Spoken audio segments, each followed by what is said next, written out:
வணக்கம். சென்னையில் வரலாறு காணாத வெள்ளம் வந்தது எல்லாருக்கும் தெரியும். பல வீடுகளுக்குள்ள தண்ணி பூந்துச்சு, பல கோடி பொருட்கள் நாசம்.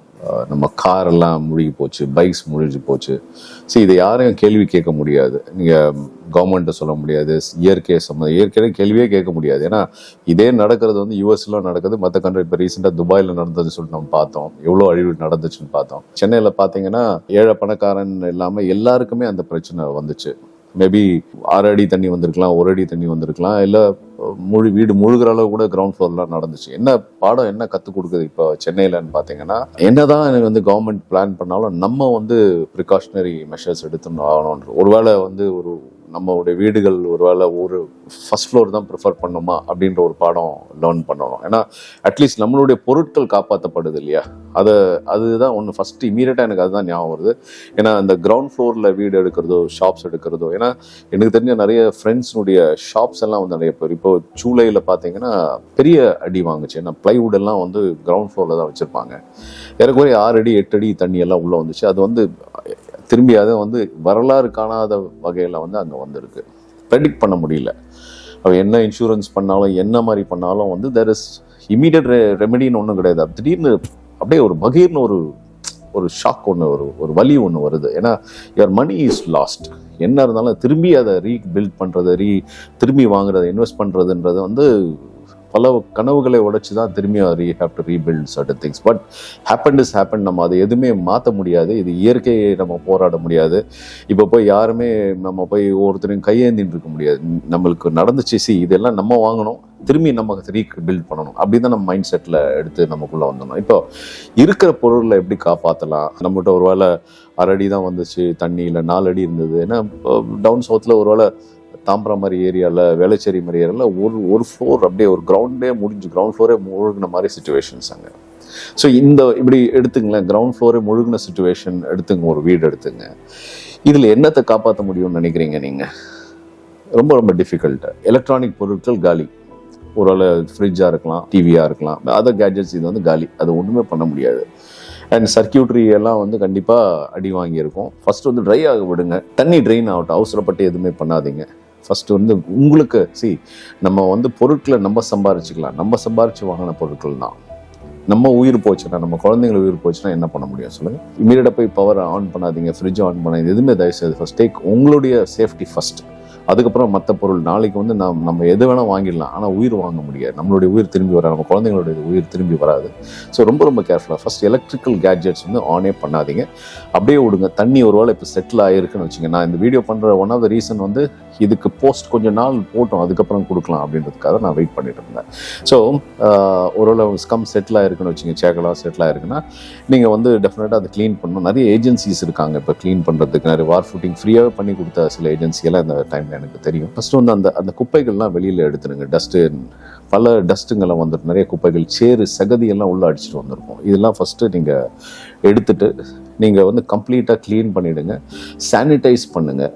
ஒரு ப்ளீச்சிங் பவுடரோ இல்லை குளோரின் கலந்த வாட்டர், இப்போ குளோரின் டேப்லெட்ஸ்லாம் நிறைய கிடைக்குது, அந்த வாட்டரில் க்ளீன் பண்ண பாருங்கள். ஃபஸ்ட்டு ஃப்ளோரை செக்யூர் பண்ணிடுங்க.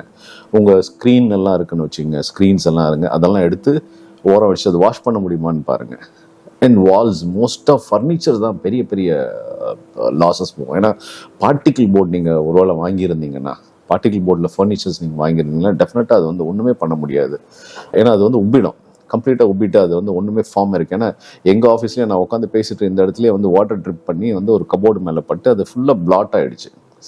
இதை நான் யாரை ப்ளேம் பண்ணுவேன்? அங்கே தண்ணி வரவே வராது. பட் ஏதோ ஸ்வெட்டிங் ஆகி அது வழியாக கீழே இறங்கி என்னோட கம்ப்ளீட் அந்த கேபினெட்டே உப்பி பெருசாகிடுச்சு. ஸோ அது கம்ப்ளீட்டாக அது அவுட்டு. அது நீங்கள் ஆணி அடிச்சோ ஒட்டியோ எதுவுமே பண்ண முடியாது. இது மைண்டுக்குள்ளே வச்சுங்க, எதெல்லாம் உங்களால் சால்வேஜ் பண்ண முடியுமோ.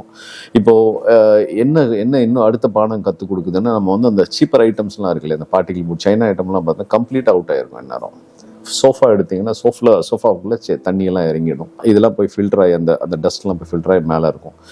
சோஃபாஸும் வந்து நீங்கள் எடுத்து யூஸ் பண்ண முடியுமான்னு பாருங்கள். அந்த ஃபோம்ஸ் எல்லாம் நீங்கள் அப்படியே ட்ரை பண்ணி எடுத்து கம்ப்ளீட்டாக எடுத்து முடிஞ்ச அளவுக்கு உங்களுக்கு வெயில் படுற இடத்துல இல்லை டெரஸ்லையோ இல்லை வெளியிலே கொண்டு போய் வச்சுருங்க. எல்லாத்தையும் ட்ரை பண்ண ஆரம்பிச்சிருங்க. ஃபஸ்ட்டு கேஸாக வந்து ட்ரை பண்ண ஆரம்பிச்சிருங்க. அண்ட் வீட்டுக்குள்ளே கூட என்ன பண்ணுங்கள், நீங்கள் வந்து ஒரு ஹாலஜன் லேம்ப் மாதிரி ஃபேன் அஃப்கோர்ஸ் நீங்கள் போடணும். பட் ஃபேன் போடும்போது கேர்ஃபுல்லாக இருந்துக்குங்க. இல்லை நீங்கள் ஒருவேளை போர்ட்டபுள் ஃபேன்ஸ் ஏதாவது இண்டஸ்ட்ரியல் ஃபேன் மாதிரி பெரிய ப்ளோவர் ஃபேன் மாதிரி நீங்கள் ரெண்ட் எடுத்துகிட்டு வந்து நீங்கள் போட்டாலும் நல்லது தான். கம்ப்ளீட்டாக ட்ரை பண்ண விடுங்க. அண்ட் அந்த ஹாலஜன் லைட்ஸ் மாதிரி ஒரு 4-5 ஹாலஜன் லைட் எரிய விடுங்க. ஏன்னா அந்த செவத்தில் வந்து ஹீட் பட்டுச்சுன்னா அந்த டேம்ப்னஸ் வந்து கம்மியாகி போய் அடுத்த வேலை என்ன நடக்கும் தெரியுமா, அந்த டேம்ப்னஸ் வந்த பிறகு அடுத்தது ஃபங்கஸ் வர ஆரம்பிச்சிடும். ஃபங்கஸ் வர ஆரம்பித்த பிறகு வந்து பிளாக் திட்டுட்டா போகும். அது சில பேருக்கு வந்து அது அலர்ஜியும் கூட. பசங்களுக்கெல்லாம் ரொம்ப அலர்ஜி. அந்த ஃபங்கஸ் வந்துச்சுன்னா வந்து அது கம்ப்ளீட்டாக இந்த நம்ம ரெஸ்பிரேட்டரி சிஸ்டமில் போயிட்டு மற்ற பிரச்சனைகள் கொண்டு வரதுக்கான சான்சஸ் இருக்குது. ஸோ முடிஞ்ச அளவுக்கு வந்து அந்த வால்ஸை ட்ரை பண்ண பாருங்கள். ஃபர்னிச்சர்லாம் இழுத்து போட்டு வெளியில் ட்ரை பண்ண பாருங்கள். அதில் சில நேரத்தில் வந்து தயவு தாட்சணை இல்லாமல் சில பொருட்கள் போயிடுச்சா தூக்கி போட்டுருங்க. ஏன்னா அது பார்க்கும் போதெல்லாம் நமக்கு வந்து வயிற்றுச்சல் வரும். நம்மளோட காசு எவ்வளோ செலவு பண்ணணும், நம்ம அதாவது நிறைய எமோஷனல் அட்டாச்மெண்ட்ஸ் இருக்கும். ஒரு நீங்கள் வீட்டில் கொடுத்ததாக இருக்கலாம், ஒரு அப்பா அம்மா கொடுத்த வரதட்சணை கொடுத்தாங்க, இல்லை வாங்கின ஒரு எமோஷனல் ஃபர்ஸ்ட் ஃபர்னிச்சராக இருக்கலாம். அந்த மாதிரி சில எமோஷனல் குழந்தைங்களுக்கு நம்ம ஃபர்னிச்சர் வாங்கி கொடுத்துருப்போம். இது மாதிரி பல விஷயங்கள் இருக்குது. ஸோ இதெல்லாம் வந்து நிறைய சென்டிமெண்ட் அட்டாச்சாக இருந்துச்சுன்னு வச்சு பொருட்கள் வந்து, ஆனால் பாதிப்பு அது வேஸ்ட் ஆகிடுச்சு அப்படின்னு நீங்கள் நினச்சிங்கன்னா ப்ளீஸ் அதை தூக்கி வெளியில் போட்டுருங்க. It is not but. ஏன்னா உங்களுடைய உயிர் ரொம்ப முக்கியம். இப்போ உள்ளே போகிறீங்க, ஹாலில் போகிறீங்க, உங்களுடைய ஃபர்னிச்சர்ஸ் இருக்குது, ஒரு சோஃபா இருக்குது, உங்கள் டிவி இருக்குது. டிவி போயிருந்துச்சுன்னா அது ஒன்றுமே பண்ண முடியாது, வாரண்டி கேரண்டியில். இதில் நீங்கள் ஒன்று கற்றுக்குங்க.